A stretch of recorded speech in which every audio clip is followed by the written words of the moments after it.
With podcasts, we take all that message management and we tell them to throw it out the window. This is not about getting quick sound bites. A podcast is really about taking a deeper dive, take a breath, and take the time, because this medium allows for a deeper conversation.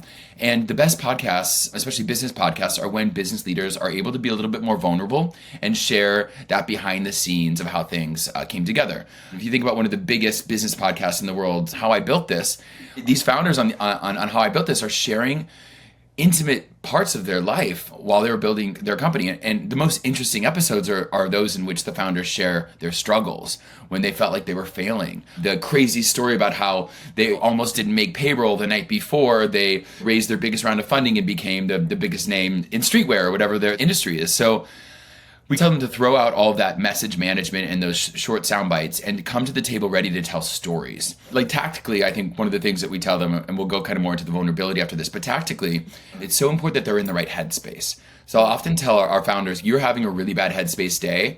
Even if it's the biggest podcast in the world, you have to reschedule. Because if you're not able to be present, you're not going to come across in the right way, and this is going to be a waste of your time. And perhaps we may position the brand in the wrong light, or you may come across as not excited to be doing what you're doing. And we really want their passion to come through on all of these interviews.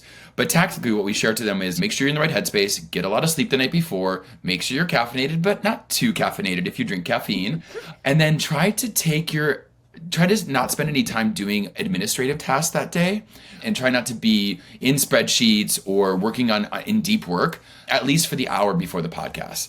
And so if somebody said, well, what should I do? I said, go around to your team and talk to different departments of your company, ask them about their weekend, share with them a personal story about when you had a challenge when you were at their level. Really have conversations, that hour beforehand, and then 5 to 10 minutes beforehand, if you can, and you feel comfortable meditating, or I'll send them a guided meditation. I'll send them a guided meditation to really help them just get grounded, get into their body, relax, and slow down. Now, when we're talking, I have to say this to myself, and I did one myself as well, because I have a hard time slowing down sometimes, but being really present in the moment and being grounded, I think, is the most important step. And I think some founders get a little bit nervous beforehand. And so all of this helps them get into a little bit more of a rhythm and a flow. I did not use flow intentionally there, but we're on a flow now, Flo. Yeah.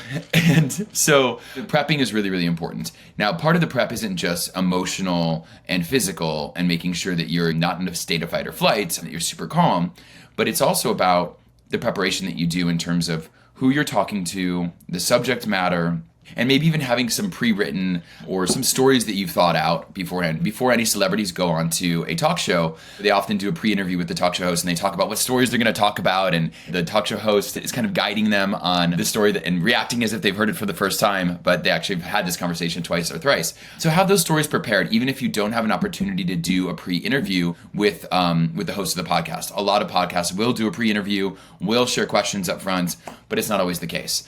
So no matter what, you should listen to 3 to 5 episodes, full way through, really get a sense of what that host is like, and then that'll help you feel more comfortable for the podcast. Some podcasts are a little bit more serious. Some podcasts are very silly.